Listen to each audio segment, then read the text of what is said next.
rapidísimo, vamos a resolver. ¿Sí?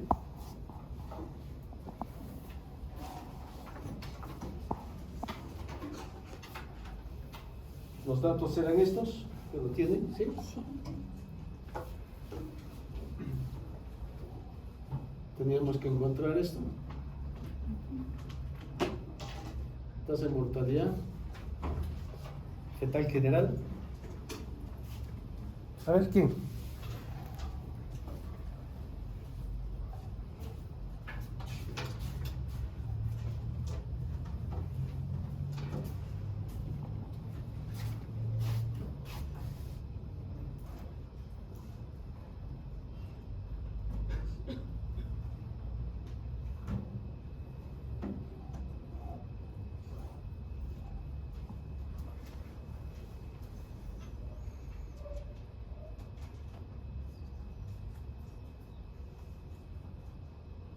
¿Cuál es tu nombre? María Fernanda, doctor.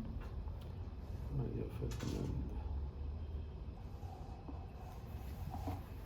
¿Paso? Allá. ¿Con la fórmula más? ¿O solo puedo pasar con esta? Allá.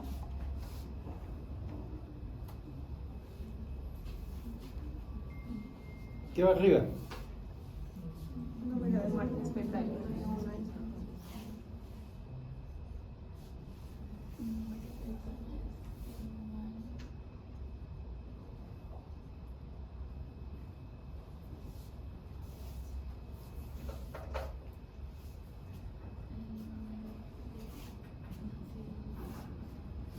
Aquí tenía la lista, ¿no? ¿Cierto? No, eso es blanco que tenía.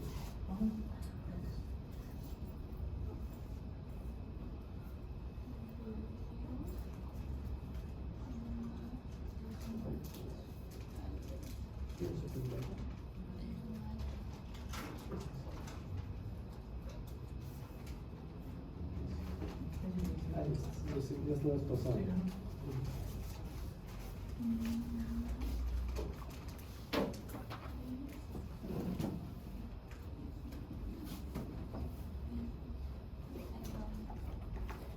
Como todos juntos.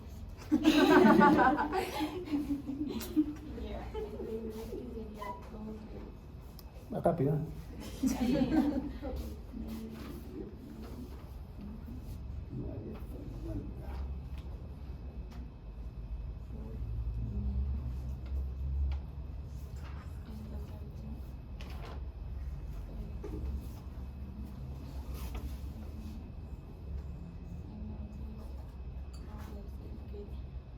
Como el ejemplo decía, en la provincia de Acomayo, vamos a decir que en la provincia de Acomayo,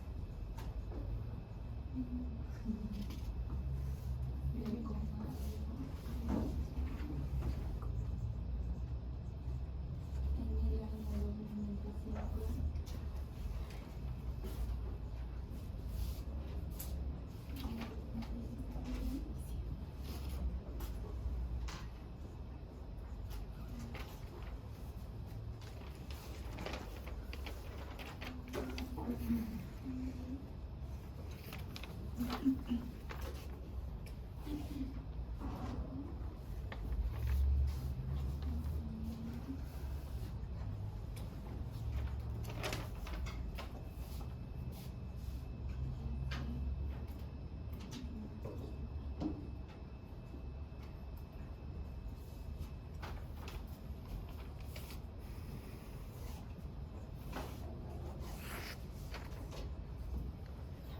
¿Ya?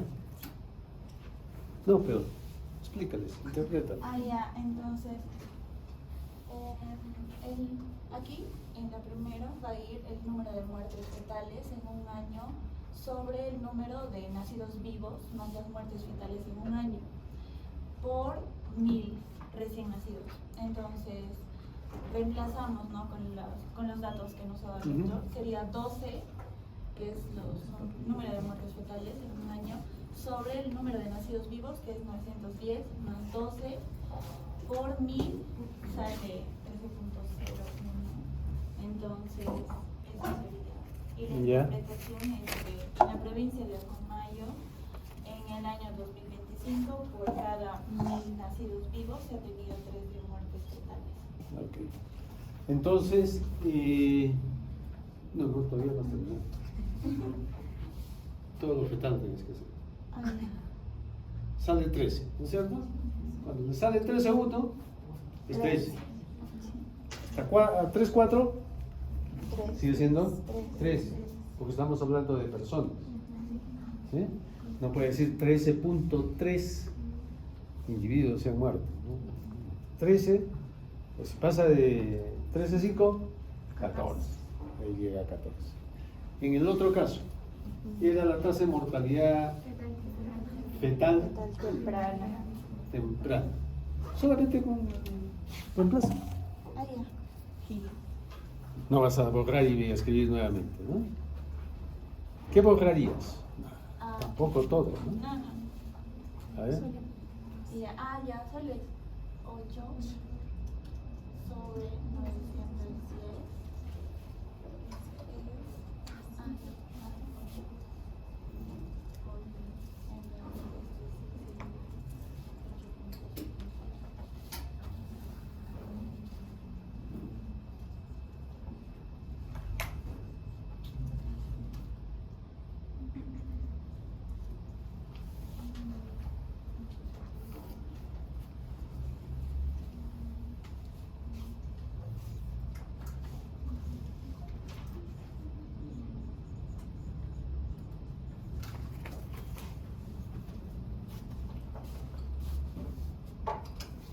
Ya.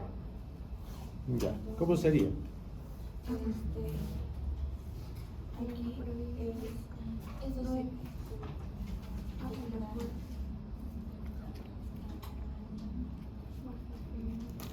Sí, ya. ¿Este? Es temprano. Sí. ¿Y esto? 9. 9. Sí. ¿Cómo sería entonces? Que en la provincia de En la provincia de Acomayo. Acomayo, en el de 1 de enero al 31 de diciembre del 2025, ha habido 9 muertes fetales tempranas, que se considera abortos por cada 1000 Por cada 1000 nacidos vivos. ¿Sí? Entonces siempre lo tratamos ahí de ese 8.7 se transforma en 9, ¿no? A ver, otro. El tercero. Toma con el rojo. Cosa que se nota el cambio.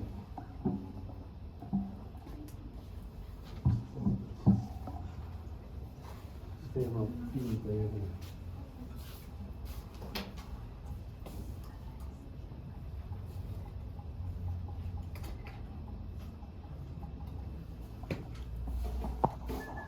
¿Lo puedo abreviar? ¿Sí? Ujú.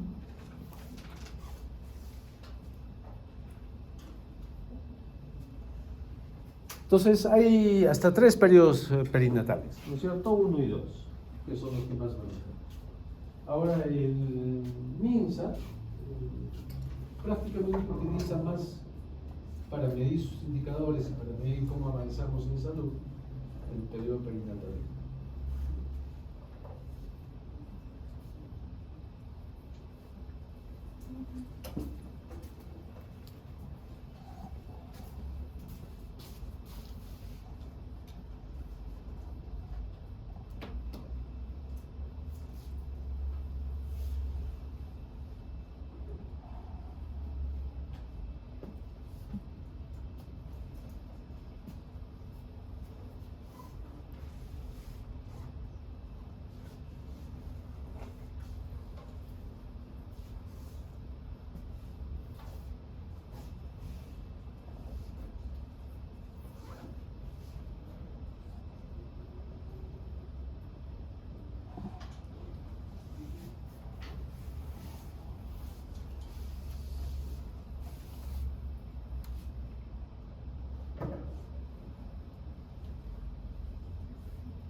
Igual escribo esto, doctor. ¿Mm? Escribo la interpretación. No, solamente el título. Ah, ya. Bueno, primero explicando la fórmula, tenemos que tasa de mortalidad perinatal 1 va a comprender desde la semana 28 de gestación hasta los primeros 7 días de nacido. Entonces, básicamente acá es número de muertes fetales, en este caso tardías. Por eso, esto más la número de muertes fetales tardías más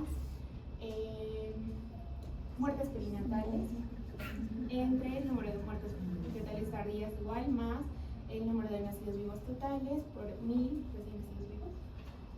Bueno, reemplazando todo esto sale 5.4 y la interpretación sería que en la provincia de Comayo durante el año 2025 por cada 1000 nacidos vivos se han tenido, en este caso 5 muertes tempranas perinatales. ¿Están bien los resultados? Primero. Sí. ¿Los resultados están bien? ¿La interpretación está bien? Bueno, sale 5.48. O sea, ¿Ah? es un redondeo así. Porque sale 5.41. Eso lo puse el lo Número de muertes fetales tardías. Tardías. Más Número de muertes fetales neonatales el precoz. número de muertes Neonatal precoz. ¿Qué cuántos hay? 4. ¿Cierto? ¿Sí? Muy bien. ¿Cómo se interpreta? En la provincia, En la provincia de Comayo, Comayo, en el año 2025, 2025, por cada mil nacidos vivos se ha tenido 5 si quiere ponerlo exacto, muertes perinatales entre las 28 semanas de edad gestacional y los primeros 7 días de vida. ¿Sí? Estoy interpretando el resultado. Entre las 28 semanas de edad gestacional hasta los 7 primeros días de vida del niño, ¿no? Del neonato. ¿Sí? Ahora es la 2, que va a ser más fácil. Toma.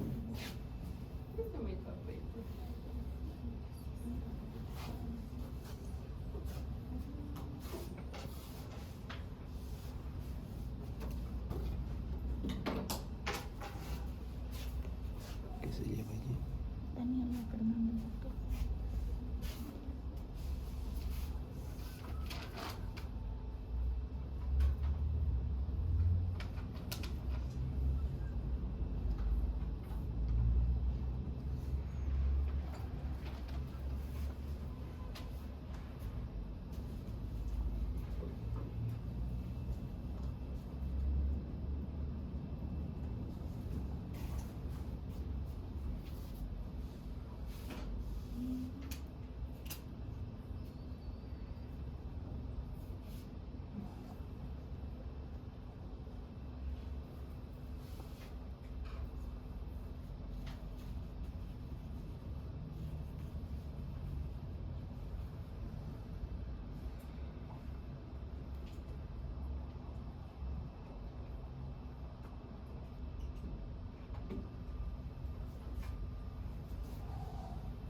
Ya está.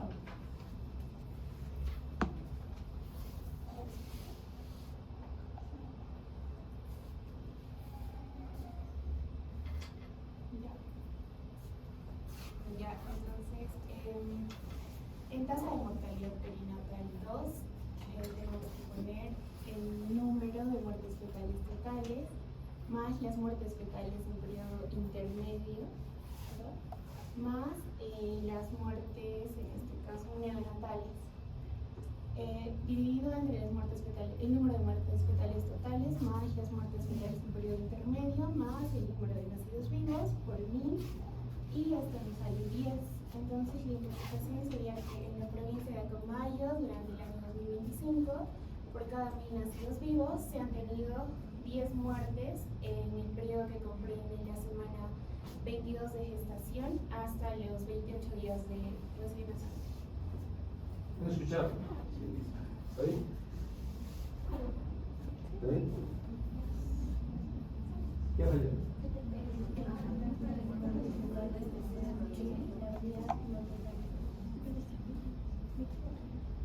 Es que tú has dicho el número de muertes fetales totales. No, es tardía. Es tardía. Pues que si fueran totales estamos hablando de todo el periodo Todo el fetal. periodo fetal. Esto es tardía. Número de muertes fetales tardías más número de muertes fetales intermedias. O sea, que va desde las 22, ¿no? De la 22 a la 28 son los intermedios, de 28 hasta el final es tardío. Y todo el periodo neonatal, o sea, los primeros 28 días de vida. Sobre. ¿Por qué hemos dicho que repetimos las muertes fetales abajo? Porque no hay relación, No hay relación. con lo que vamos a hacer con 1000 nacidos vivos. Sí. ¿No es cierto? Estos no han nacido, entonces por eso los tenemos que ver. Muy bien. Más fácil.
¿Qué haces por tanto con los dedos? Ya, en la provincia de Acomayo del año 2025, por cada 1000 nacidos vivos, se ha tenido 5 muertes neonatales que comprenden los primeros 28 días de nacido. Bueno, acá sale 5.49. Claro. Ya sería como 6. Casi. Pero no, o sea, estadísticamente, ¿cómo lo haría? Sí. Ah, sí, sí, sí. Si es estadísticamente, ha sido 105. Si es en forma para comparar más exacto, lo ponemos en decimales. Porque, a ver, un año teníamos 5.4, al año siguiente 5.1, sigue siendo 5. Sí. Sí, pero poquito significativo que haya bajado un poquito la mortalidad. Entonces, a veces, cuando son valores muy altos, sobre todo, pues lo utilizamos como un decimal, ¿sí? Pero la interpretación de muertes no pueden morirse 5.4, tienen que morirse 5. Pero para fines de comparación con otras tasas estadísticas, por ejemplo, me quiero comparar con Arequipa, ¿sí? Y de repente Arequipa tiene 5.8 y va a ser 6, y ella va a decir, no, 5.8 a 5.4 no hay mucha diferencia. Ya, y el otro, precoce. Precoce. También va a salir. En ese caso, está casi igual. Va a salir menos de 5, pero va a vender 5.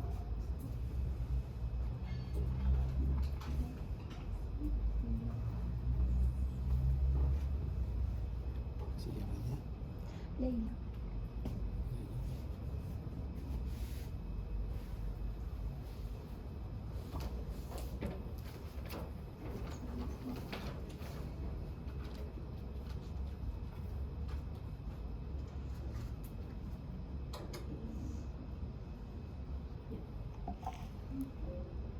Ya está, doctor.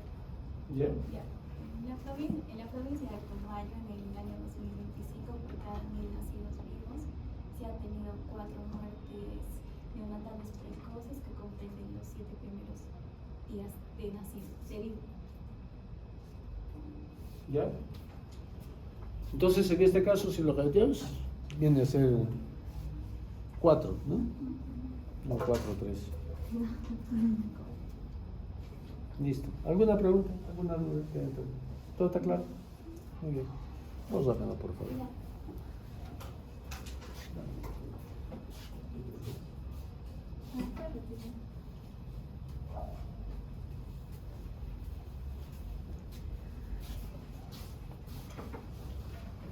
Vamos, ya.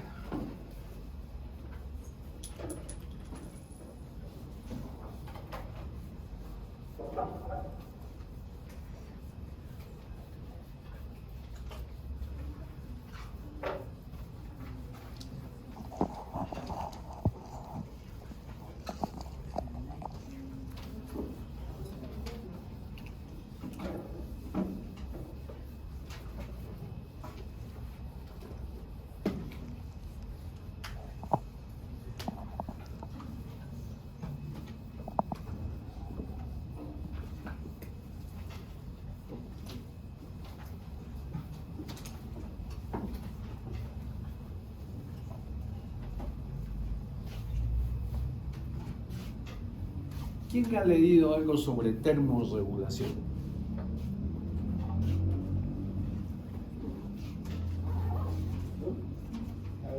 un proceso fisiológico en todos los seres vivos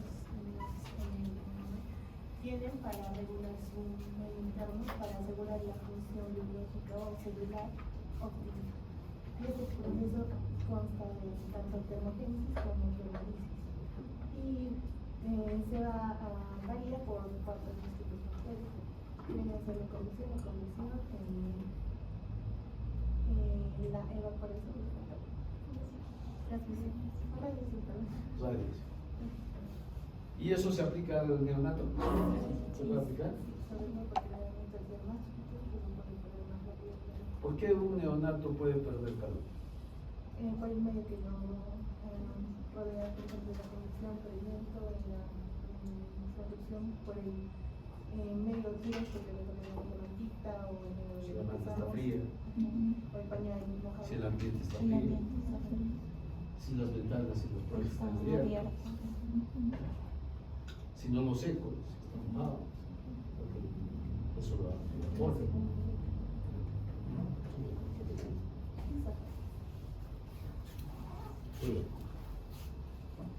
Vamos a hablar sobre termorregulación, pero antes la pequeña introducción sobre la adaptación en general de los océanos. Un feto está acostumbrado durante meses a un medio intrauterino, ¿no es cierto? Sí.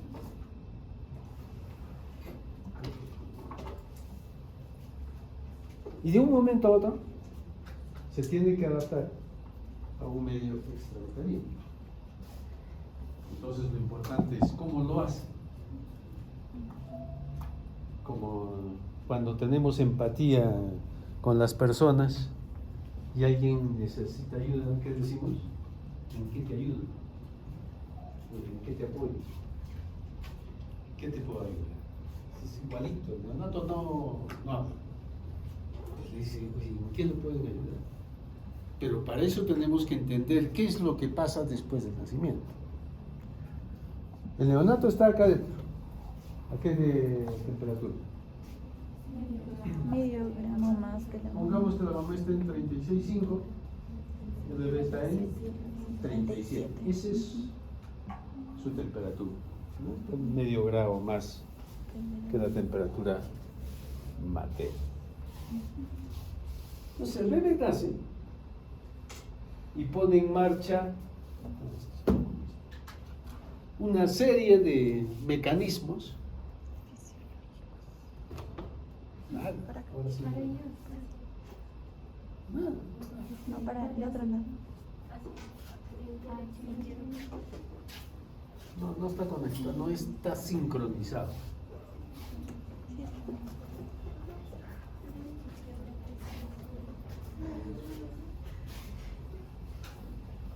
No está sincronizado.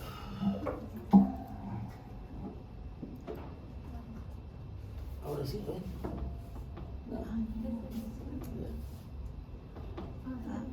Porque esto no es que está grabado.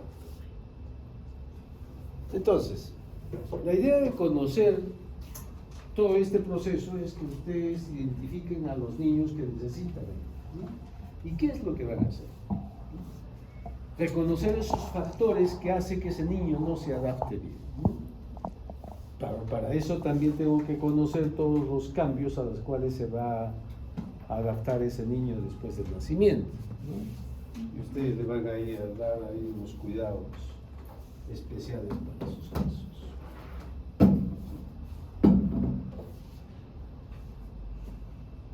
Estos cambios, ¿no?, que son fisiológicos, todos lo van a hacer, pues tiene que ver con una serie en el tiempo, porque no todos se van a adaptar al mismo tiempo. Va a depender de muchos factores, va a depender de la edad gestacional, va a depender de patologías coexistentes. Entonces hay niños que se van a adaptar más rápido y hay otros más lentos, ¿no? Y cada órgano tiene diferentes tiempos de adaptación, ¿no? La temperatura se adapta de una forma, el corazón se adapta de otra, el pulmón va a tomarse su tiempo también, ¿no? El hígado, los intestinos, ¿no? El nivel del aparato digestivo, ¿cuál es su adaptación? Eliminar el meconio, aumentar el peristaltismo. El feto no tiene, si no eliminaría todo el meconio del intraútero, ¿no es cierto? Entonces, toda una serie de cambios va a haber en los diferentes órganos y sistemas importantes para que el niño pueda adaptarse al medio extrauterino.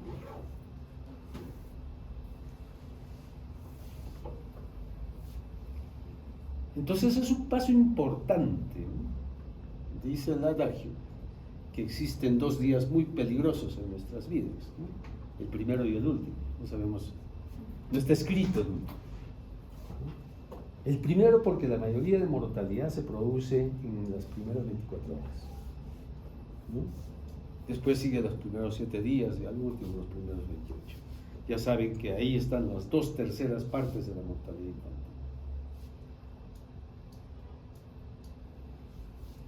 Entonces, esta transición neonatal tiene diferente tipo de adaptación, depende de cada niño.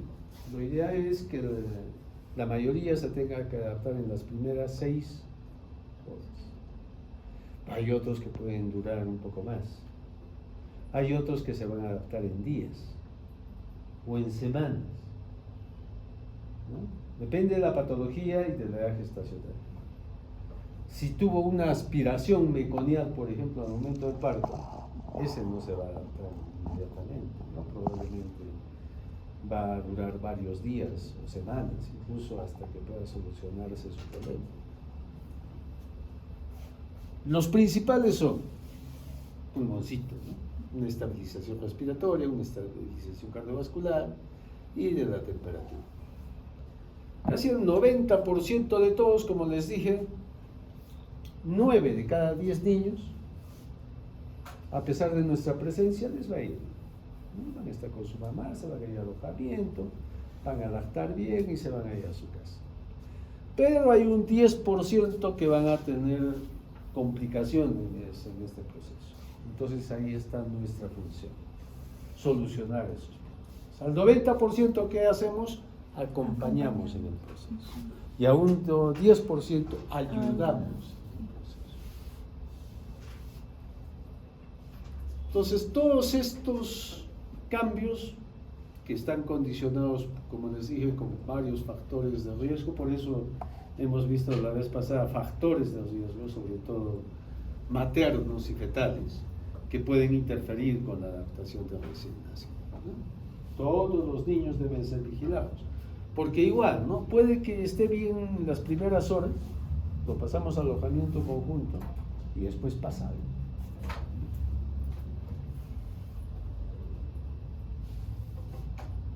Entonces hay cambios en el proceso de oxigenación, en los procesos de circulación, porque la circulación es diferente, ¿no? Nosotros vamos a estudiar dos circulaciones. Uno es la circulación fetal y otro es la circulación postnatal. Eso lo vamos a ver el día de mañana, ¿no? Y el pulmón del feto, ¿qué viene a ser? La placenta.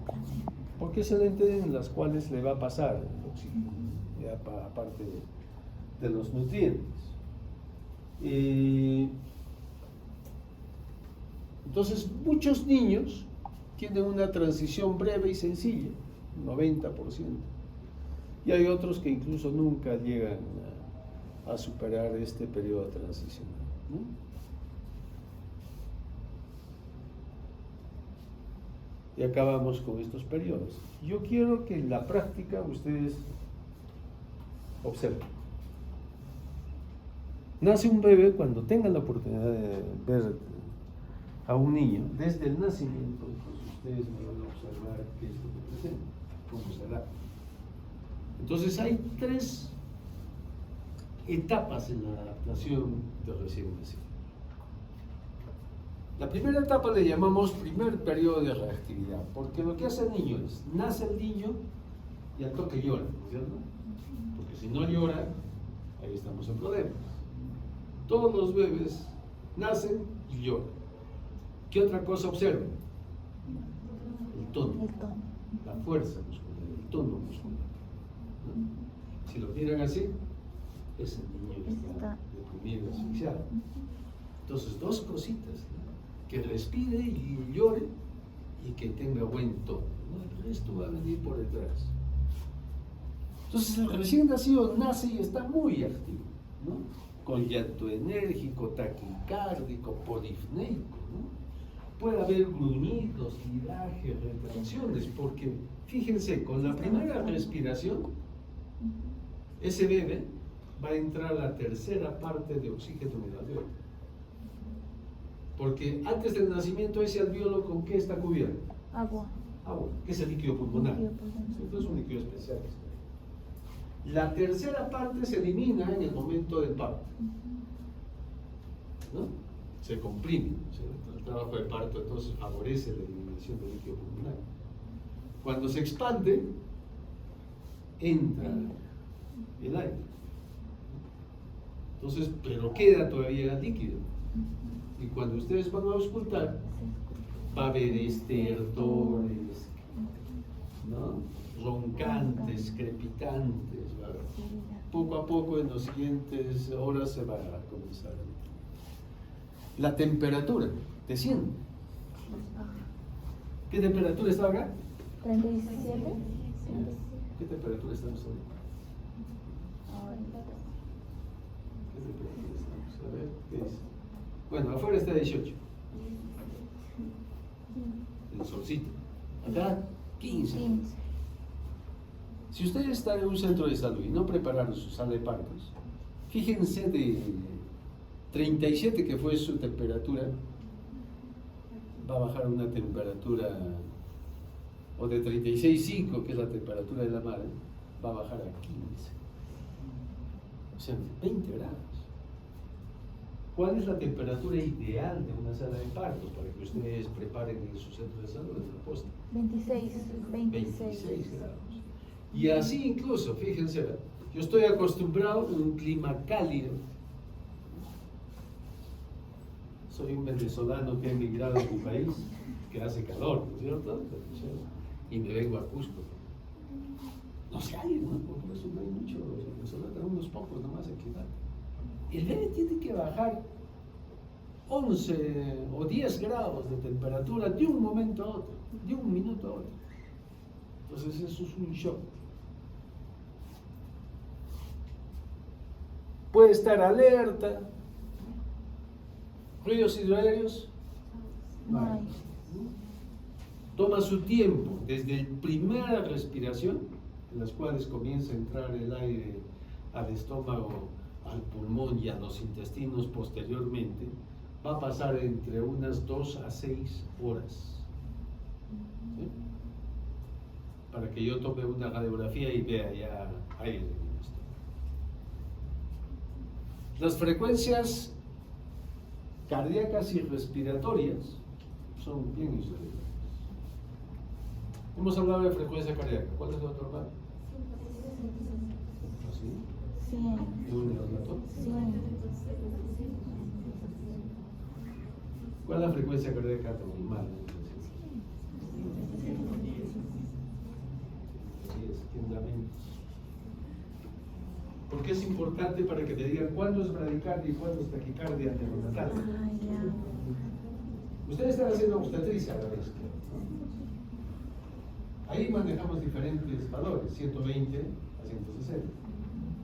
Entonces, los obstetras hablan, a menos de 120 dicen bradicardia. Pero una vez de que nace el niño, no. Los parámetros para el pediatra son diferentes. 100. O sea, todo lo que esté por debajo de 100, ¿qué decimos? Bradicardia. Bradicardia. Neonatal. Y por encima de 160 decimos taquicardia. Ahora, como nace, hay mucha irregularidad. El niño me puede llegar en estos momentos a 180. Y no es que esté mal, sino está en proceso de gestación. O cuando se duerme me puede bajar un poco menos de 100 también, pero que se recupera cuando se activa. La respiración. ¿El feto tiene movimiento respiratorio? ¿O está ahí? No, sí tiene. ¿Tiene? Sí. No estoy diciendo que respire, ¿no es cierto? Porque ¿qué es respirar? Movimientos. Entonces, el feto tiene unos movimientos que está ahí más o menos entre 30 a 70 veces por minuto. No es que cuando nace recién aprende a respirar. ¿Sí? El feto ya tiene estos movimientos que ayudan que el líquido pulmonar salga. Pero cuando nace, ¿cuál es la frecuencia De 40 a que debemos 60. manejar? De 40. Promedio 40-60. Pero la Academia Americana de Pediatría, cuando veamos reanimación, el año pasado lo ha bajado a 30. O sea, desde 30. 40-60 el promedio. Pero desde 30 lo baja. Para decir que es una bradicardia. Ahora, igual, el niño es irregular. El niño al comienzo respira y está con, como les dije, con secreciones, tiene aleteo nasal, tiene tiraje, contracciones, como si fuera un síndrome de distrés respiratorio, pero transitorio. Ese es el proceso de adaptación. Porque después el líquido pulmonar va a seguir eliminándose.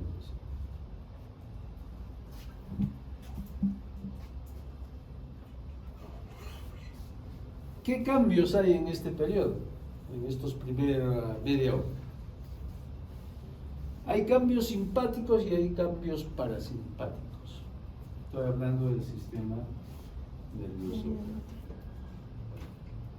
¿Qué cambios simpáticos? Puede haber taquicardia, taquiftia, crepitantes, aleteos, retracciones costales, gruñidos, disminución de la temperatura. Todo depende del sistema nervioso, ¿no? Y hay esas variables. A nivel parasimpático, ¿dónde inervan a nivel parasimpático?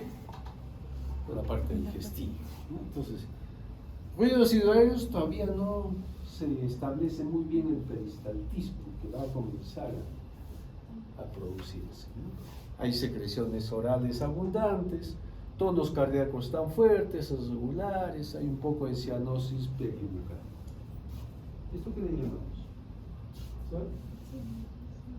Una cianosis acá en manitos y alrededor de acrocianosis. Es parte de la adaptación de En la segunda etapa se le llama el intervalo de pocas respuestas. Después de los 30 minutos a las 2 horas. Entonces el niño que está activo, luego declina esa actividad y puede quedarse en un sueño entre superficial y profundo. Entonces, para mí es importante aprovechar esa primera hora de actividad, ¿no? Entre esto y después que baje, para hacer el contacto con la mano. Entonces, eso lo hacemos en la primera hora, justo aprovechando este periodo de actividad, este primer periodo.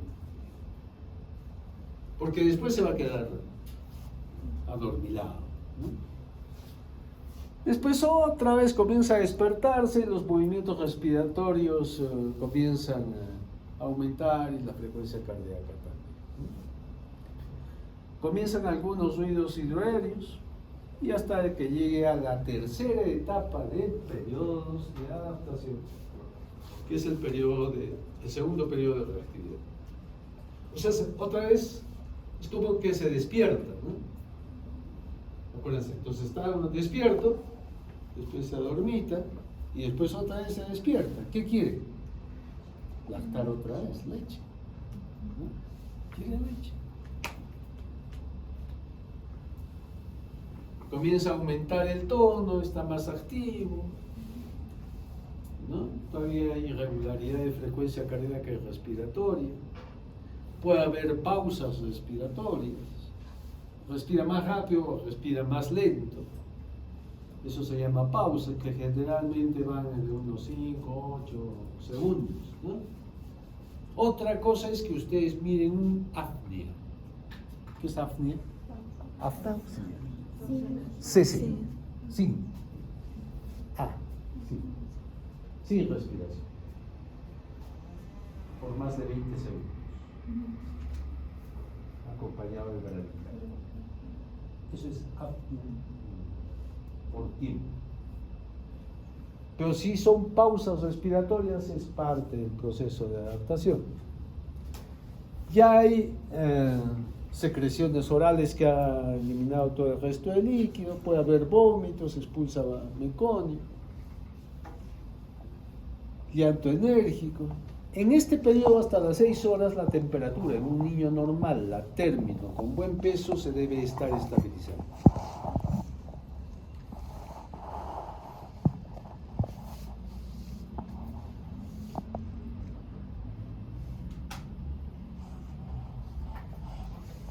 ¿Hay factores que pueden alterar esto? Sí, todo.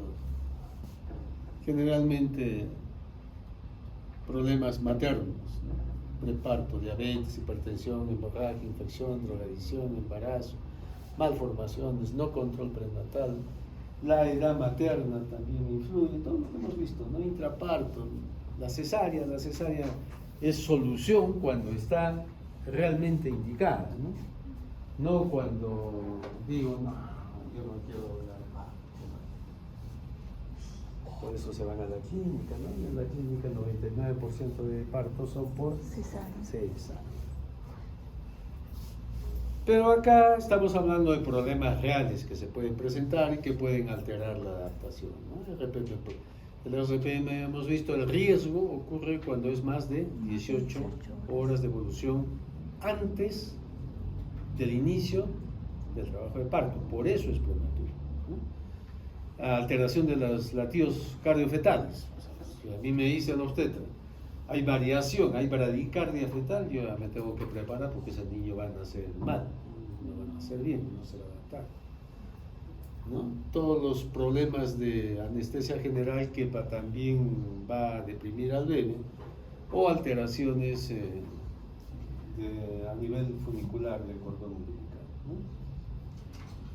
En el posparto, si yo no me preparo también, si yo estoy en un ambiente frío, ese niño va a sufrir de hipotermia. Y la hipotermia va a aumentar el consumo de oxígeno, va a aumentar el consumo de glucosa. Entonces el niño va a estar en hipoxia y el niño va a estar en hipoglicemia. Las dos cosas, ¿a dónde le van a hacer daño? A veces no le damos importancia, a veces en el hospital tenemos que estar vigilando ahí qué hacen los licenciados o los mismos médicos. Porque son problemas que van a repercutir de repente, no inmediatamente, pero sí a largo plazo. Entonces nos preguntamos cuando está en el colegio y la profesora le dice, llévalo al médico para que te dé vitaminas, porque no se concentra, se mueve mucho, no entiende, no comprende lo que lee, ¿no? Entonces, en ese caso, tendríamos que hacer una anamnesis. ¿Quién le habrá pasado desde niñito, ¿no? Cuando habrá nacido, habrá sufrido de asfixia, habrá sufrido de alguna infección, de hipoglicemia, ¿no? Que le ha hecho algún daño. Porque si bien es cierto, como les digo, muchos de ellos son asintomáticos, pero cuando llegan al colegio tienen problemas de tipo cognitivo, ¿no? Lo que les estoy mencionando.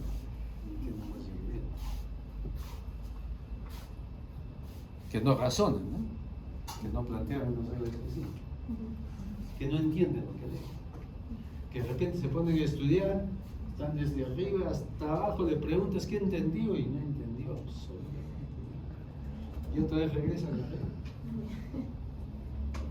No les digo que a ustedes les ocurre eso, si les ocurre eso ya es porque están enamorados. No que tengan eso. Pero en la escuela, en el jardín, tenemos ese tipo de problemas.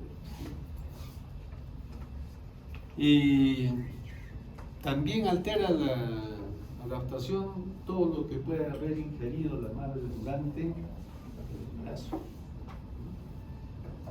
Cualquier medicamento puede ser dañino. Y si es drogas, peor. Puede producir malformaciones si es que la acción es en el primer trimestre, en la etapa de la organogénesis.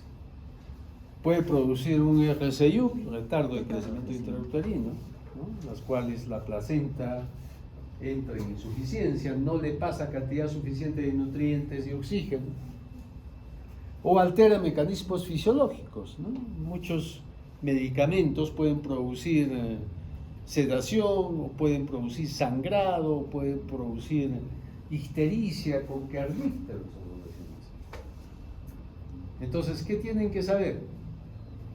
Ustedes primero van a ser médicos generales, van a ir a trabajar en un centro de salud. Muchos quedarán de repente ahí. Entonces hay que saber qué es lo que le sucede a una mamá, porque puede afectar durante la gestación y también durante la lactancia. ¿Qué medicamentos pueden ser dañinos, ¿no? Y ahora sí, con esta introducción vamos a entrar de lleno a lo que es termorregulación de recién nacido. Hay muchas cosas que ya les adelanté, así que vamos a avanzar porque hemos avanzado una hora. La idea es tratar de prevenir los trastornos de temperatura que se pueden presentar en un recién nacido, ¿no? Sobre todo todos los mecanismos que estábamos hablando antes que condicionan pérdida de calor del organismo hacia el ambiente, Entonces, ya sabemos esto, ahora un ladito más, ¿no? Hasta que nace, el recién nacido no pone en marcha mecanismos de termorregulación, ¿no? Una vez de que nace, recién lo va a poner.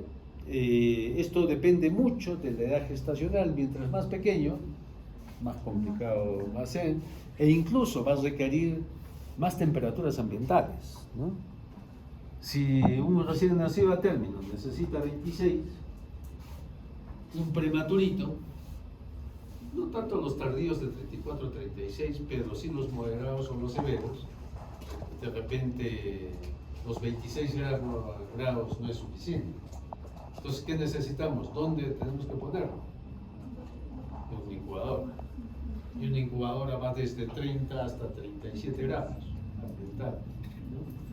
¿Eso de qué depende? De la edad gestacional.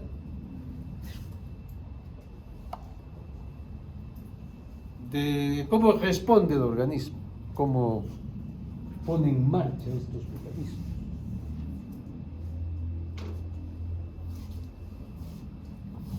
Si yo tengo receptores, ¿no es cierto? Termorreceptores en la piel, nosotros, sobre todo, ¿cuándo es?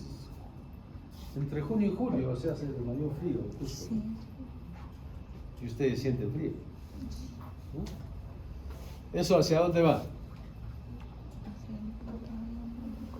Hacia el hipotálamo, hacia la corteza cerebral, ¿no?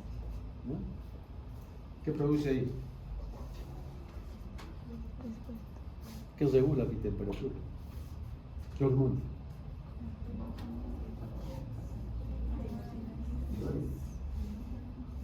Por ejemplo, un hipertiroideo, ¿cómo es? Frío. Tiene Mucho. frío. Un hipotiroideo y la piel fría. Entonces, las hormonas tiroideas son importantes para regular la temperatura, ¿no? Entonces, la glándula hipófisis, el hipotálamo, funciona la glándula hipófisis. Esta es la hormona tirotrópica que estimula a la glándula hipófisis y produce la hormona tiroestimulante hacia la tiroides, y ahí produce el T4 libre. Sobre todo esa es la hormona más importante, es la SINAM, ¿no? ¿Qué hace las hormonas tiroideas? Aumentan la actividad metabólica, ¿no? ¿Sí? ¿Qué otra cosa hace el frío?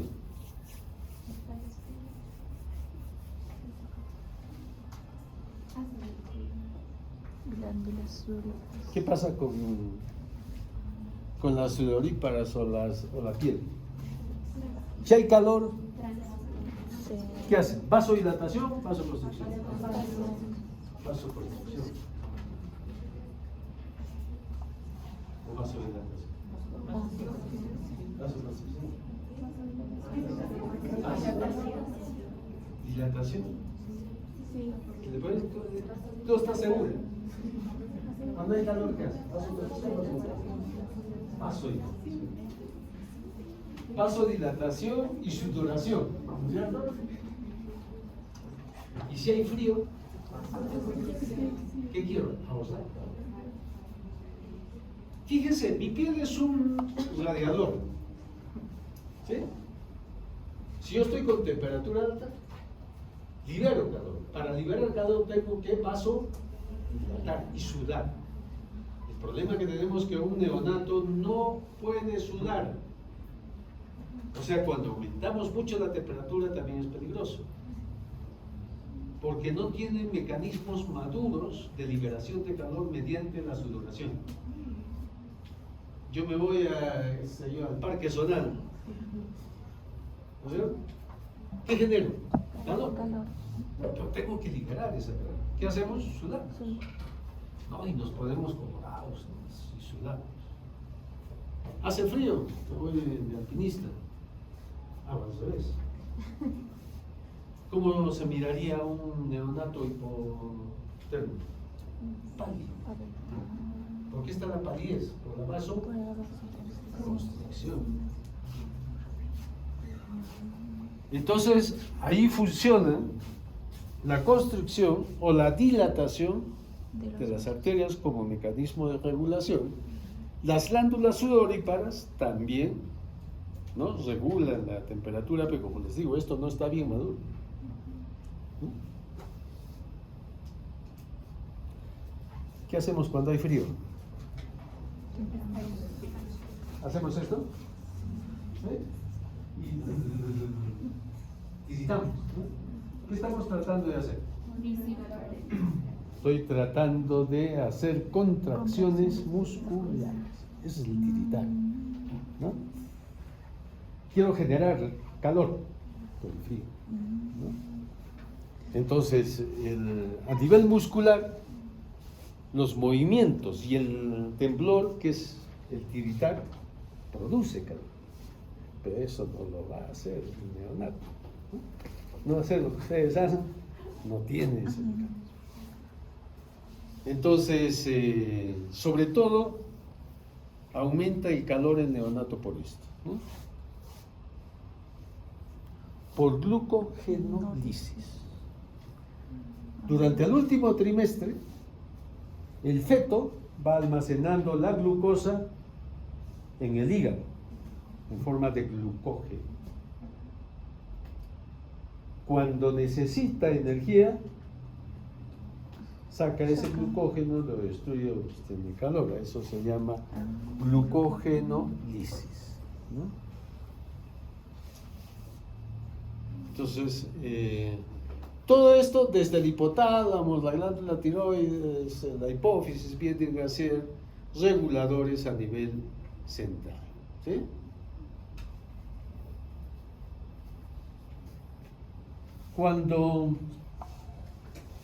Antes de esto,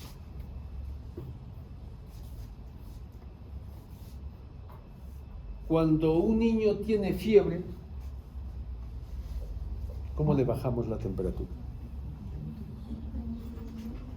Compañitos. ¿Qué hace el pañito?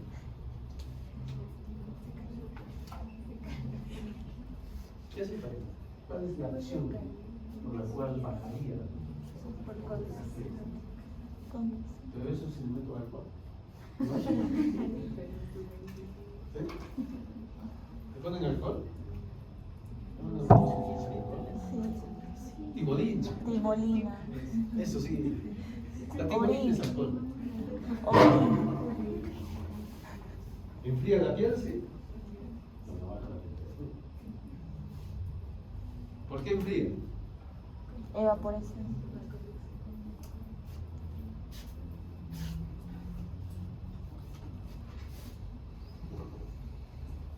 Hay 4 mecanismos de pérdida de calor.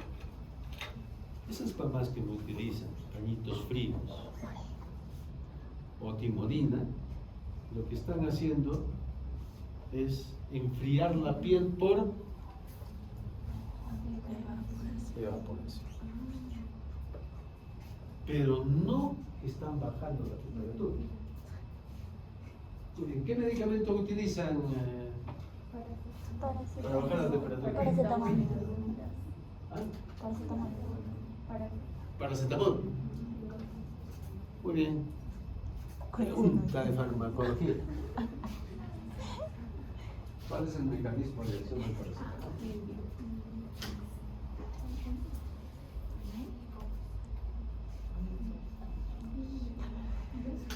Sí, lo que ustedes. ¿Por los COX, ¿no? ¿Qué hace?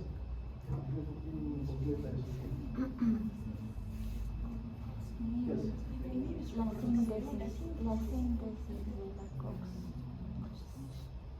¿Qué hace la COX? Estimula la liberación. Estimula la liberación. De No, prostaglandina. ¿Qué Pero prostaglandina? Eros. ¿Qué hace la E2? Dilata, contrae los... Fíjense, es el medicamento que más utilizan todos. Ni los médicos necesitamos recetar, la gente lo toma.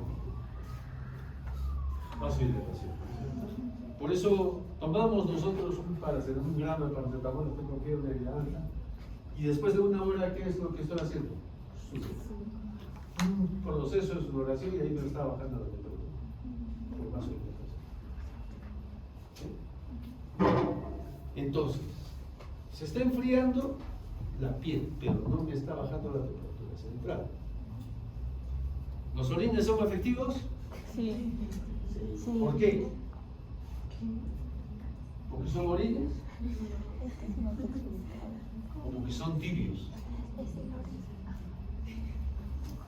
Algunos de ustedes han fallado.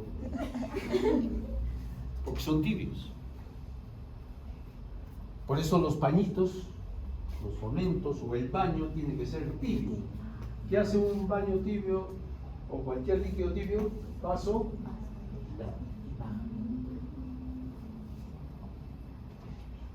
Las abuelitas que van en el consultorio le dicen, los orines son buenos no porque sean orines, sino porque son tibios.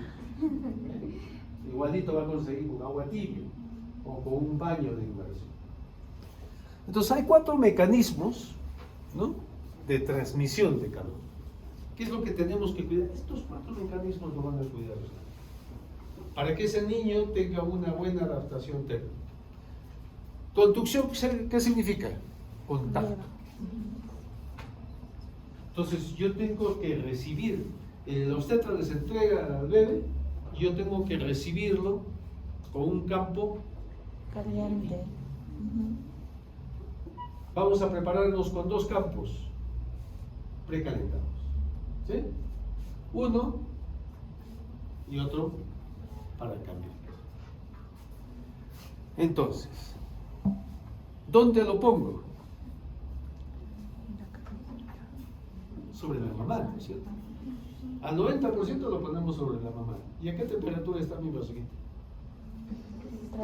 36. No está la temperatura central, pero unos 36 grados. Con un colchoncito térmico, ¿no? Lo aprovechamos porque las incubadoras tienen un colchón térmico. La mamá también tiene su barriguita térmica. Entonces, facilita eso, que conserve calor, ponerlo sobre la mamá. Y en la mantita que tenemos que tener calientita, con la que la vamos a recibir. ¿Qué es radiación?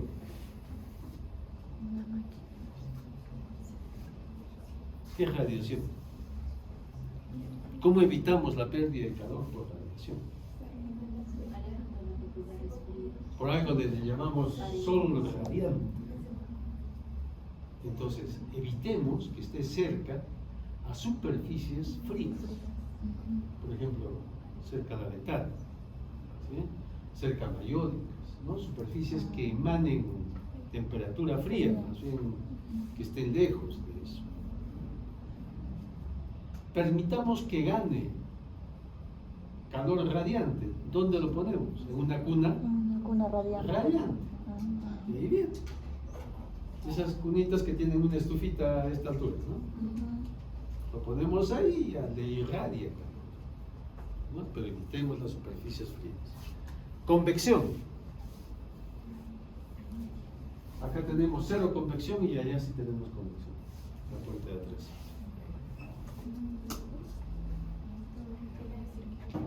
Si el aire que rodea al niño, y ahí va la temperatura ambiental, que debe ser de 26 grados, ¿sí? ¿Qué hay? Necesito que tenga un ambiente tibiecito. Entonces evitemos tener la puerta Abierta. evitemos tener las ventanas Abiertas. Ojo, hay sus excepciones. Hace años me invitaron a hacer unas ponencias en el hospital de Santa Rosa de Puerto Maldonado, en agosto, en su aniversario, 30 de agosto. Y había sido los meses más cálidos de Puerto Maldonado, un bochorno terrible. Y ahí yo miraba la sala de recepción del recién nacido con las ventanas así, abiertas a la par, porque la temperatura es terrible. ¿Está bien? Tampoco está bien. Sí, un poco para bajar la temperatura de adentro. Todas las salas deberían tener un sistema de climatización. En el Hospital Lorena han visto los que van ahí, van a ver en la recepción hay unos ductos que salen y entran, ¿no? Entonces hay una circulación de aire y una temperatura que ya está malograda, no funciona, por lo tanto manejamos con estufas eléctricas. Pero al comienzo era así, entraba aire tibio y circulaba el aire. Y uno, es como cuando va uno a un hotel 5 estrellas, ahí entra a la habitación, hay un cuadradito digital y uno dice, ¿qué temperatura quiero tener acá? Y uno se puede poner, yo quiero 21 grados temperatura. O en este caso lo podría poner yo la sala y le pongo a 26 y me va a mantener 26 y con una circulación. En el nuevo hospital todo es ahí, todo es climatizado. Entonces evitemos corrientes de aire, ¿sí? Siempre mantengamos las puertas y ventanas cerradas. Evaporación, ¿cómo pierde calor?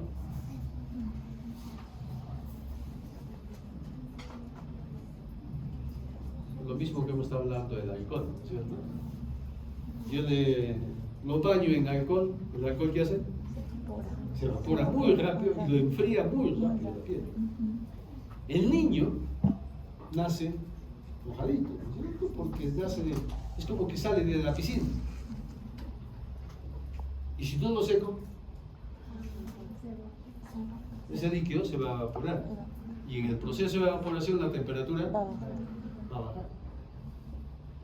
Siempre en cada ciclo les pongo esta tareita que hay, al siguiente baño que va, al siguiente baño de ducha, ¿no? Esta mañana nos daba tibiecita, ¿no es cierto? Cierren la ducha, no se seca. ¿Sí? Unos segundos, sientan esa sensación. Igualito lo va a sentir recién nacido cuando nace. Y después a su toalla friccionada y quédense igualitos así, como quien los trajo al mundo así. Y comparen esa temperatura con la anterior cuando estaba recién. Y eso es lo mismo que va a sentir ese recién nacido después de secar. Entonces yo necesito 2 campos precalentados. Uno para secarlo y el otro para cambiar. Porque si lo dejo en el mismo trapo mojado, va a perder calor porque está en contacto con ese que está frío, se enfría, ¿no? Entonces eso es lo básico de entender en el proceso de termocongelación. Ahora sí vamos a rápido. Por ejemplo, igual cuando lo peso al bebé, ¿no? En la balanza, nosotros les ponemos un campito precalentado a la balanza para que no pierda eso. No el aire acondicionado que tiene que ser el adecuado, ¿no? La radiación, evitemos que esté cerca de ventanas, paredes frías, evitemos aplicar lociones o alcohol u otras compras, evitemos campos húmedos.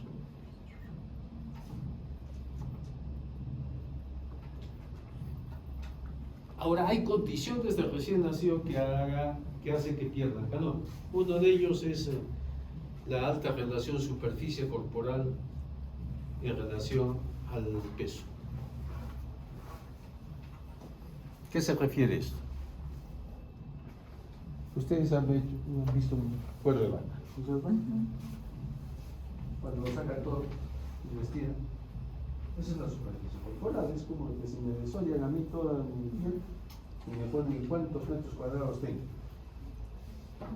La relación significa cuánto de superficie corporal tengo en relación a mi peso, a mi volumen corporal.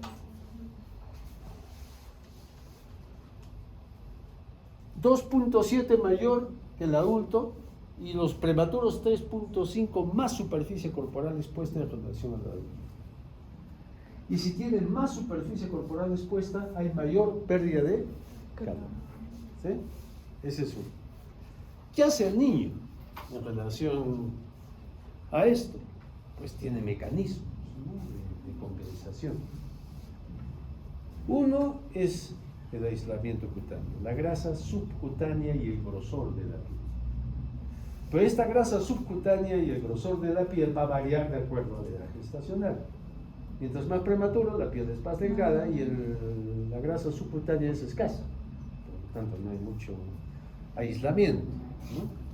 El otro es el control vasomotor, la vasoconstricción cutánea, ¿no? Es respuesta al frío. Ese tipo de reacción que hace de vasoconstricción. La postura. Clásico, ¿no? ¿Cuál es la postura? Postura fetal. Si yo me pongo en posición fetal, mi superficie corporal expuesta disminuye. La evaporación, la pérdida de calor disminuye. Es por eso que cuando tienen frío, ¿cómo duermen? Cucharita, no es como la cucharita no es cuando tienes compañía, pero si estás solo, posición fetal nada más.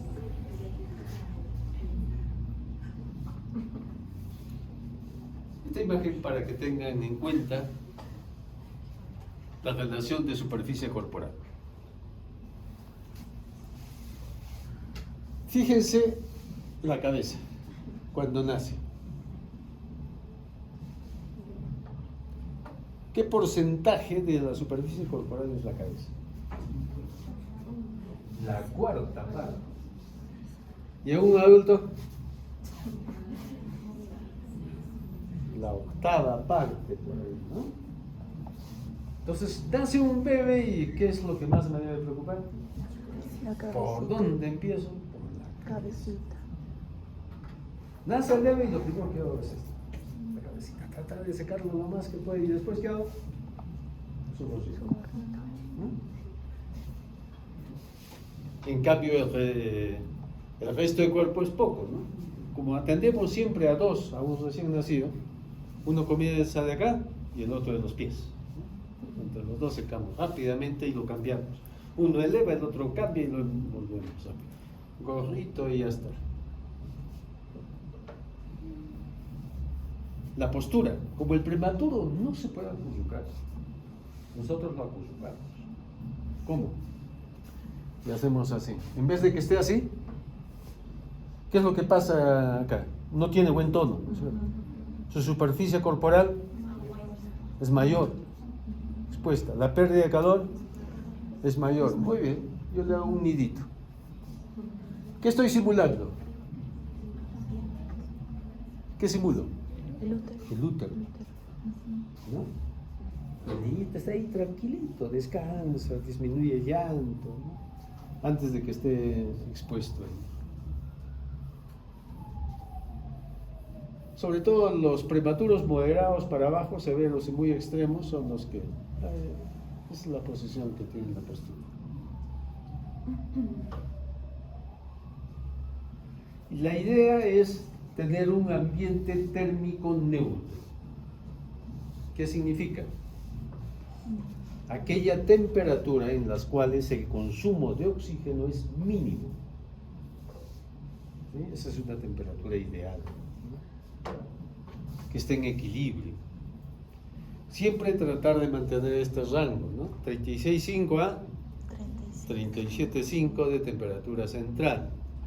Menor, hipotermia. Mayor, hipertermia. Hipertermia.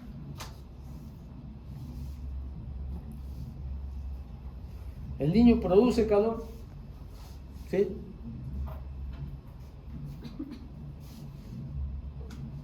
Hay una termogénesis no termorreguladora, que es el resultado del metabolismo basal y la actividad propia de un niño, ¿no? Y si toma leche o se le está dando alguna dextrosa, pues de ahí la obtiene.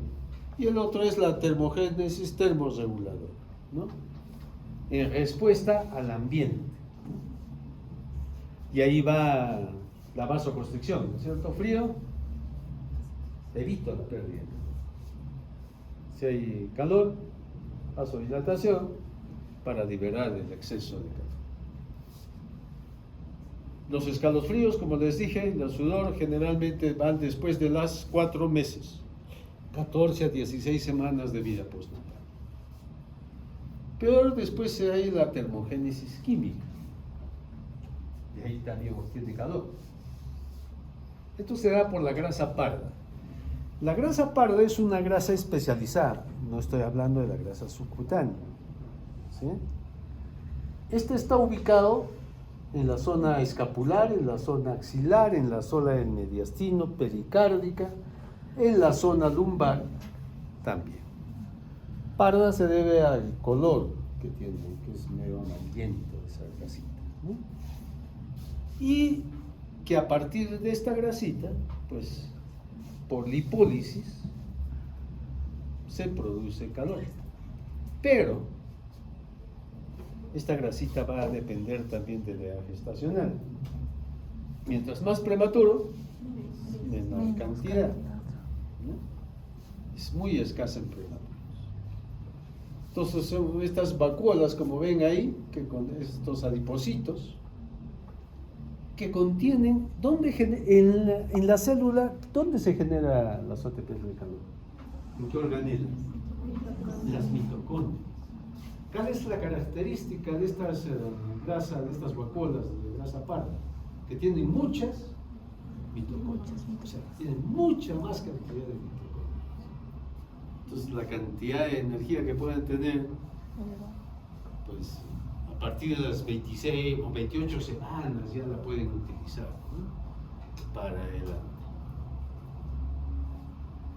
Y ahí es donde producen los famosos ATPs, adenosintrifosfato. Yo puedo tener temperaturas leves, moderadas y severas, depende del grado de temperatura. Si se mide a nivel de piel o si se mide a nivel corporal. Las incubadoras tienen 2 sensores de temperatura. Uno, que se puede poner a nivel esofágico o a nivel rectal, son sensores que se conecta a un monitor, y la otra son periféricos, que me da como una predicción de que ese niño va a entrar en hipotermia. Entonces yo puedo tener 2 sensores en cada niño. Entonces, por debajo de 36,5, sí, pues una hipotermia leve, moderada por debajo de 35,9 y severa ya es por debajo de 32. Nosotros inducimos en algunos niños hipotermia. ¿Saben algo sobre eso? En alguna patología, nosotros inducimos hipotermia para proteger el cerebro. En asfixia severa. O sea, lo mantenemos en un estado basal mínimo. Y ese cerebrito que va a tener mayor daño, pues se ha demostrado que la hipotermia cerebral selectiva, son como casquitos, en las cuales se le mete al bebé ahí, y se mantiene a temperaturas entre 34 grados a 36 grados durante 3 días, ¿no? Y después se los recalienta nuevamente, ¿no? 33,5. El único caso, ¿no? Porque el resto no, eso a nivel hospitalario tenemos que tener con un niño monitorizado, un niño que esté con todos sus controles de glucosa, ¿no? Con monitor cerebral, en esas condiciones. Antes había la tendencia, ya sabes que ese niño mira nacido a asfixia severa, ya no hagas nada para calentar. Y a veces peor. Es preferible una termo neutra. ¿Qué factores alteran la termorregulación? Lógicamente, todos los prematuros, ¿no es cierto? Mientras más prematuro peor, los bajo peso, los RSIUs, las asfixias neonatales, la sepsis neonatal o shock séptico, ¿no? Síndrome de distrés respiratorio, malformaciones congénitas, ambientes que estén muy calientes o muy fríos. Igual, hay que evitar la hiper como la hipotermia. ¿Qué casos produce hipertermia? Si yo no me doy cuenta y he calibrado mal en la incubadora y la incubadora está a 38 grados de repente, ¿no? O lo he sobreabrigado. Por sobreabrigo también hay fiebre.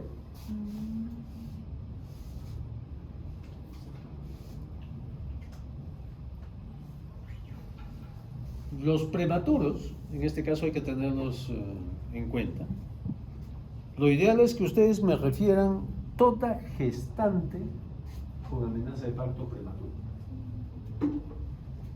Es mejor la referencia de la gestante que esté en riesgo de un trabajo de parto prematuro a que nazca el bebé y ustedes tienen dos complicaciones, de la mamá y el bebé.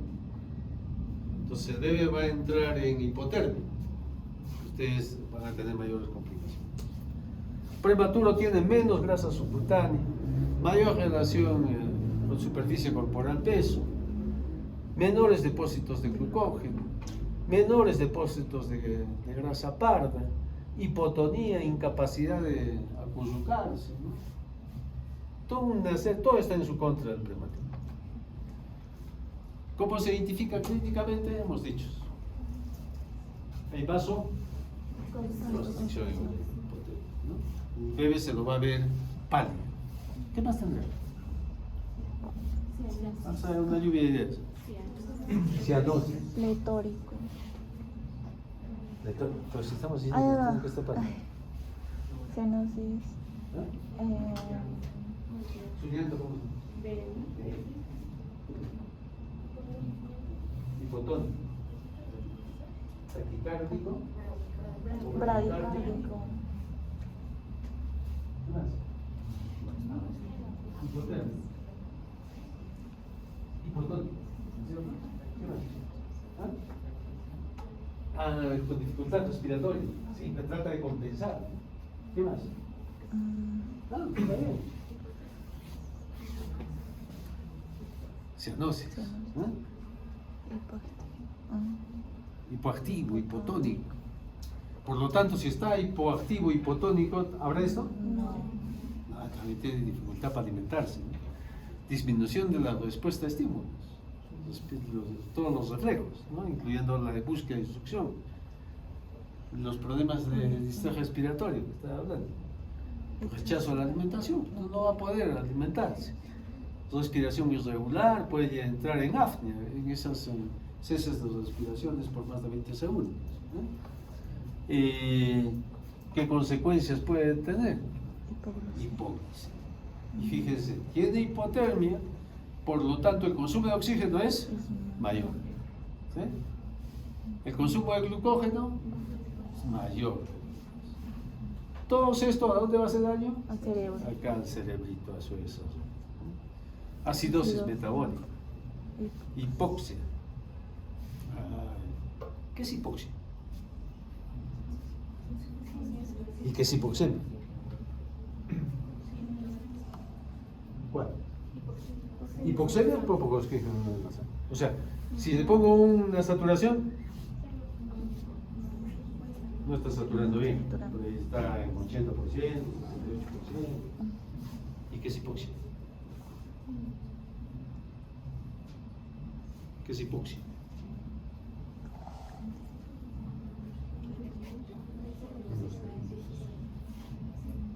O sea que el tejido no le llega el oxígeno a la célula, al tejido. Muchas veces cuando hay acidosis metabólica, hay una desviación de la disociación de la hemoglobina, ¿cierto? Pueden ser de fisiología. ¿De acuerdo? Hacia la derecha, ¿qué caso lo decía hacia la derecha? ¿Qué caso lo decía hacia la izquierda? Yo puedo tener, le pongo el oxímetro, está acidótico, 95% de saturación, y ese niño está hipóxico. ¿Por qué? Porque los glóbulos rojos están con oxígeno, la hemoglobina está saturada con oxígeno, circula bien, lo lleva a los tejidos, pero lo suelta o no lo suelta. es a los bebés. Esta hipoxia. Es la desviación de la curva, disociación de la hemoglobina, ¿no? Como digo, sí. En las cuales disminuye o aumenta la afinidad de la hemoglobina por el aumento de la afinidad. Lo ideal es que la afinidad esté disminuida. ¿Para qué? Para que no suelte. Trastornos de coagulación, shock, apnea, hemorragias periventriculares también pueden producir.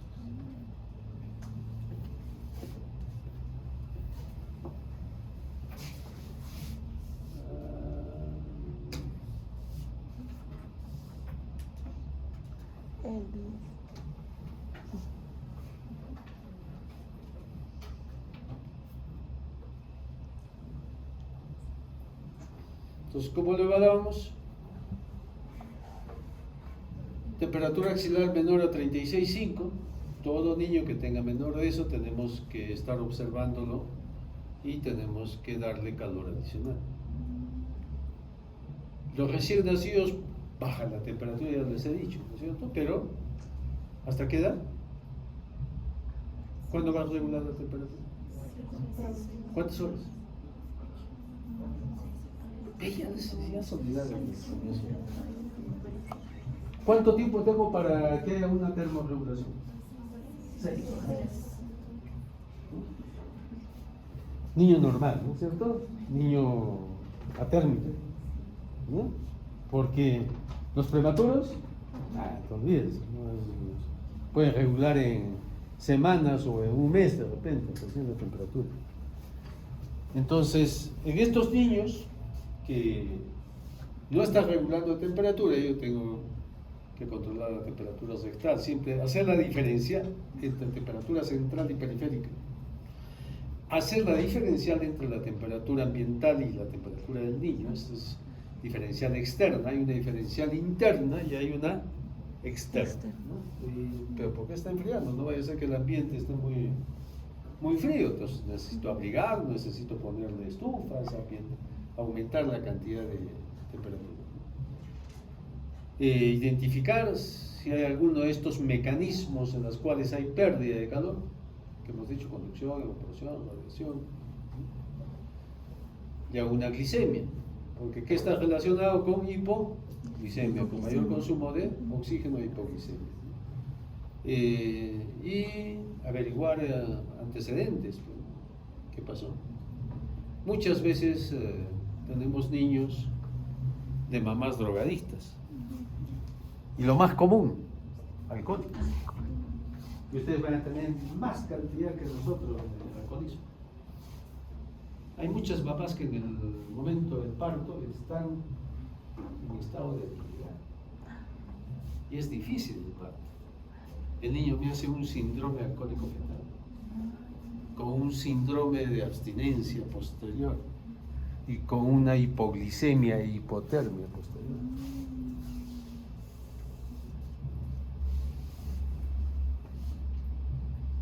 Hipertermia significa al revés, ¿no? Vamos para arriba, fiebre. ¿Por qué puede ser fiebre? ¿Por qué un niño puede tener fiebre? Uno piensa, lo primero que yo pienso siempre cuando hay fiebre, yo pienso en infección. ¿No es cierto? Pero no todo es infección. Sí, tengo que ver si ha habido algún dato de infección materna que haya producido una transmisión de algún germen en el canal del parto o antes incluso del parto. Una corio, ¿no? Fiebre materna de foco desconocido. Para nosotros es una bomba de tiempo. Ese niño puede hacer una sepsis precoz, fulminante muchas veces. Hay que vigilar la incubadora, como les dije, no vayas a hacer que esté sobrecalentando. Niños que están en fototerapia tienen un calor adicional ahí. Si está sobreabrigado, ¿no? Bueno, lo primero hay que siempre descartar una infección en ese bebé, una sepsis neonatal. algún trastorno del sistema nervioso central, sobre todo relacionado a malformaciones puede ser, o infecciones también tipo meningitis, la deshidratación. Pero eso no ocurre después del nacimiento. ¿Cuándo ocurre la deshidratación? En los primeros días. ¿Por qué se deshidrata el bebé? Por falta de alimentación. Es como que si yo los mando a ustedes al desierto sin agua, están caminando, de repente comienzan a sentir que la temperatura se les está subiendo. A todas esas personas que de tiempo en tiempo piden que se han perdido en los cerros ahí, es eso, es una deshidratación y un síndrome febril. El niño que no se alimenta bien, que comienza a perder mucho peso durante la primera semana de vida, la fiebre comienza a aparecer a partir del segundo o tercer día. Cuando hay una deshidratación aguda. Entonces, antes le decían a un profesor bien, yo le escuchaba, fiebre por sed. ¿Se entiende, no? Fiebre porque le falta líquido. Y se le daba leche, la temperatura baja. Al revés, a la inversa, ¿cómo está un niño febril? Rubicundo, coloradito. Por vaso, dilatación. Taquicardia también, porque estoy con calor, que me agito, ¿no? Irritabilidad, sudoración, ¿no? Va en relación a la vasodilatación. Cianosis, mala tolerancia oral, letargo, también son hipoactivos por la fiebre, depresión. La irritabilidad pues les da ese llanto, ese llanto agudo que decimos nosotros. Entonces, ¿cómo manejamos el ambiente? Lo primero que tenemos que hacer, acá soluciones. Ver bien esa etapa de transición de la intra a esta uterina, cómo lo vamos a pasar. Vigilar bien la temperatura ambiental, evitar corrientes de aire, evitar superficies radiantes frías, ¿no? Y más bien favorecer con radiantes calientes. Según peso o edad, pues hay que ver si está vestido o desnudo, si está enfermo, si lo vamos a poner en una incubadora.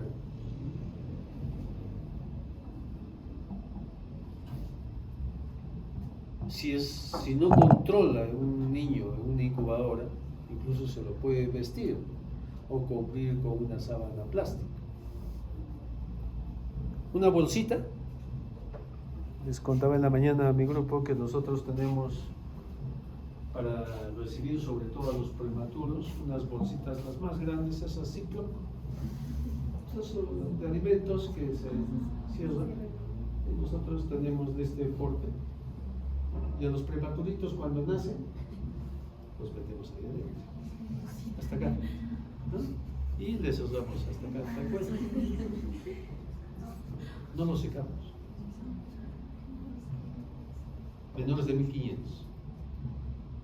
Menores de 32 semanas, si tienen por ahí mala suerte de atender un parto, ojalá que no, porque estos niños no deberían nacer en un centro de salud, pero siempre nacen. ¿Por qué? Porque uno nunca sabe cuándo ocurre un parto prematuro, ¿no es cierto? La comunidad a veces se desprende, no tiene control prenatales. Entonces, una bolsita de polietileno. Antes a mí me gustaba usar, desinfectaba, bueno, la plástica no se puede esterilizar, desinfectaba esos envoltorios que vienen en los artefactos eléctricos con unas bolitas. Sí, unas bolitas. Es como doble pared, ¿no? Son bien efectivas. Entonces yo siempre me junto a esas porque las desinfecto y las empaqueto. Y ahí los empujo. Sin secar. ¿Por qué?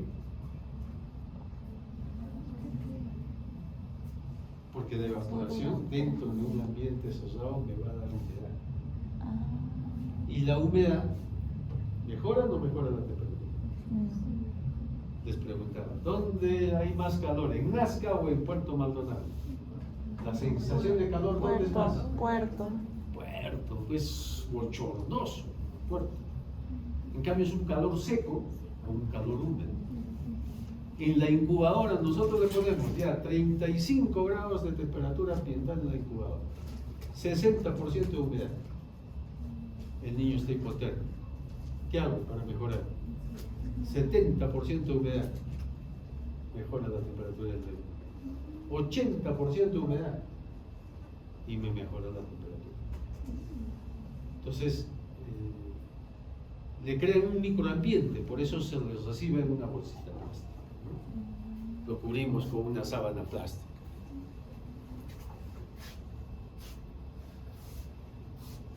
Igual la temperatura que les dije, cómo manejamos el ambiente térmico. Vigilar los 4 mecanismos de pérdida de calor.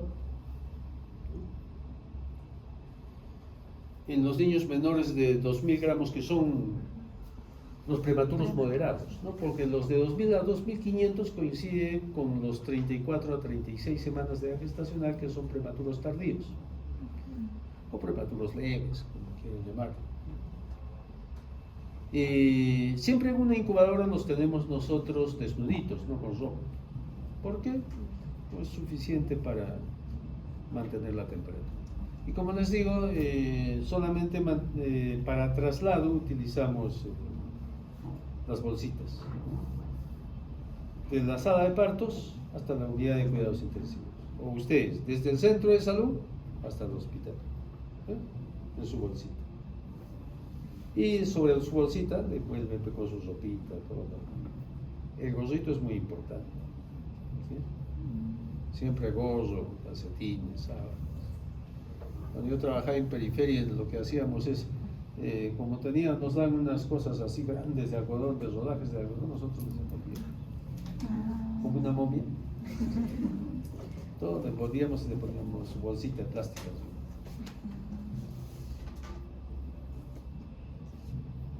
Ahora, muchos centros de salud tienen un incubador, pero no lo utilizan, está tirada ahí en una esquina, en un depósito. Si atienden un parto, tengan un incubador, les va a ayudar en el ambiente, depende de dónde estén también. Pero no es lo mismo trabajar en Quillabamba que trabajar en Santo Tomás, ¿no es cierto? Entonces hay una gran diferencia. Esta incubadora, que son las últimas que tenemos, lo que han visto, estas tenemos son de convección. ¿Qué significa convección?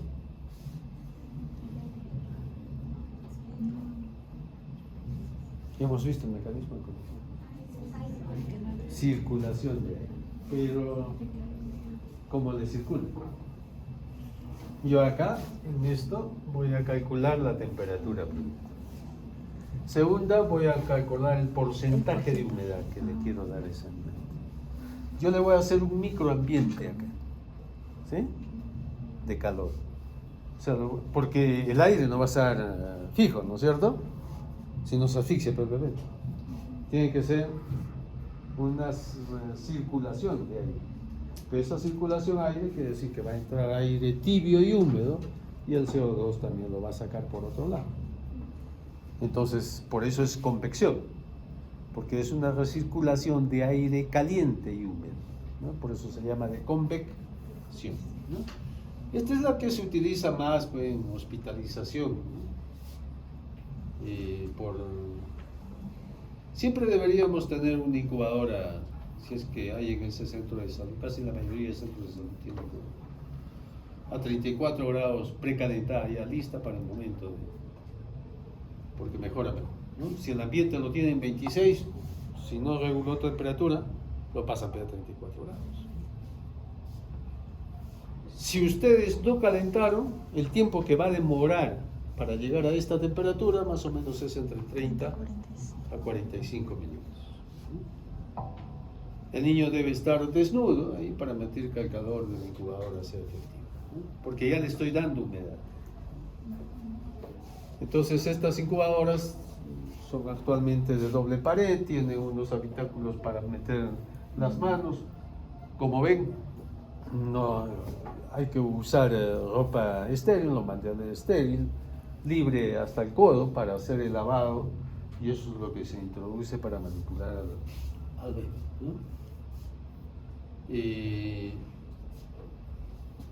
Estas son las últimas que nos han enviado. Son incubadoras duales, se llama. Acá mira un pedacito. Está cerrado, ¿no es cierto? Aprieto este lado, toda la parte de la cúpula, desde acá, se va a elevar. Yo puedo hacer procedimientos, puedo manipular.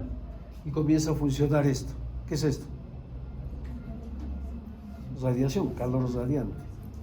Va a emanar calor radiante. Igual que las estuditas de arriba, sale por acá, calor radiante. O sea, es una incubadora de convección que se transforma en cuna radiante, si es que yo la elevo, ¿no? Hay entradas para todos los sensores, ¿no? De los monitores que yo puedo tener aparte del monitor de la incubadora, ¿no? Hay algunos mecanismos de aspiración de circulación de aire que eliminan el CO2 o por orificios. Estos ya están gobernados por microprocesadores. Los antiguos incubadoras teníamos que hacer manual, ¿no? Esta es una cuna de calor radiante, útil en el caso de recepción de recién nacido y reanimación de recién nacido. Son útiles para varias personas, porque en el otro han visto es una sola persona, ¿cierto? Pero acá yo podría estar con una persona acá, otra al otro lado y todos intervenimos. Por eso es útil en el proceso de reanimación, donde intervenimos de 2 a 3 personas en el proceso de reanimación y una persona circulante, ¿no? Para atender a algo recién nacido, por lo menos tiene que haber 2 personas, ¿sí? Lo ideal, no solo.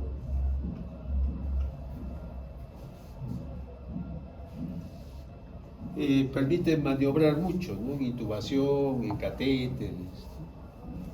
¿Cuál es la desventaja? Que como no es cerrado, puede haber mayor pérdidas por evaporación.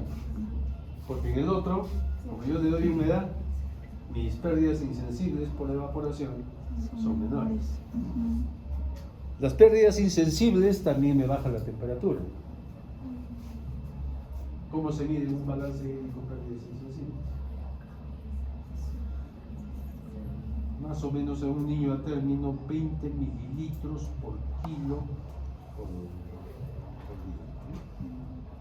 Es lo que pierde, ¿no?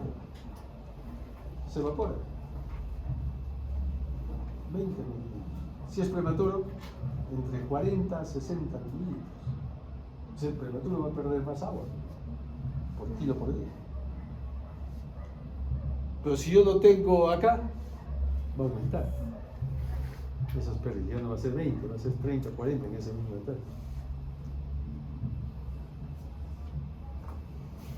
Entonces la desventaja sí, pues va a haber mayores pérdidas insensibles, necesito calcular más líquidos, ¿no? Y ya está. Transporte. Esta es incubadora de transporte.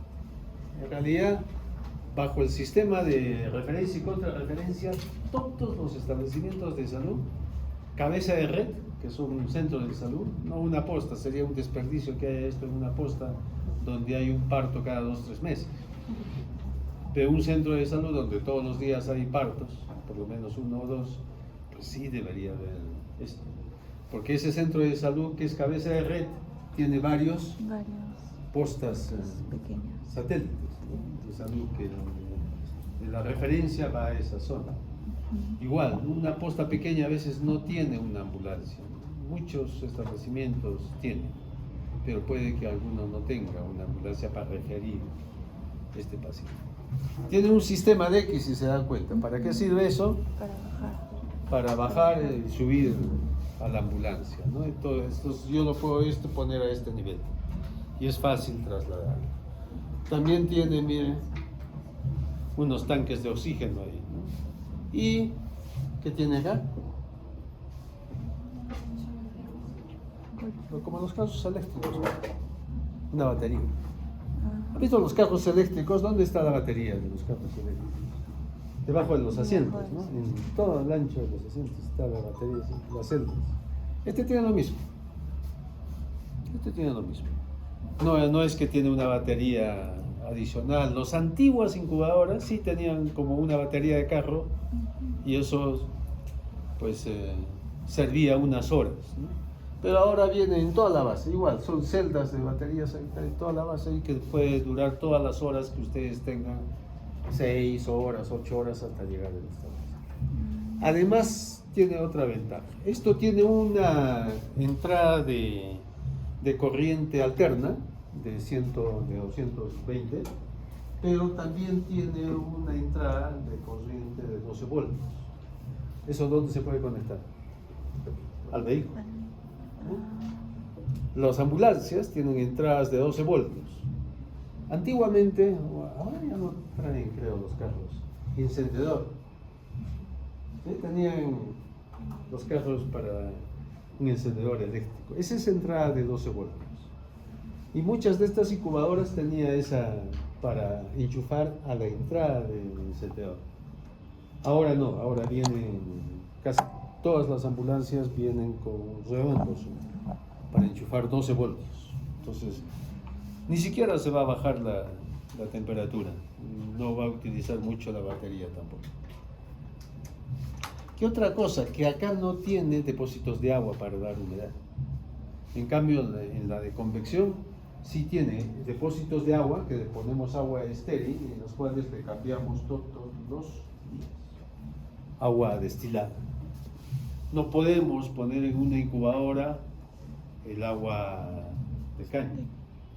¿Sí? Se malogra. Porque el agua dura va a malograr los circuitos por los sedimentos calcáreos que tiene. Igual lo que hace el agua con su calentadora de agua, ¿no es cierto?, en la casa. Entonces se malograría. Nosotros todos utilizamos agua destilada. El hospital tiene un destilador, ¿no? Todos los hospitales tienen sus destiladores y ahí viene el agua destilada. Muy bien. Eso es todo. ¿Alguna pregunta? ¿Alguna duda que tenga?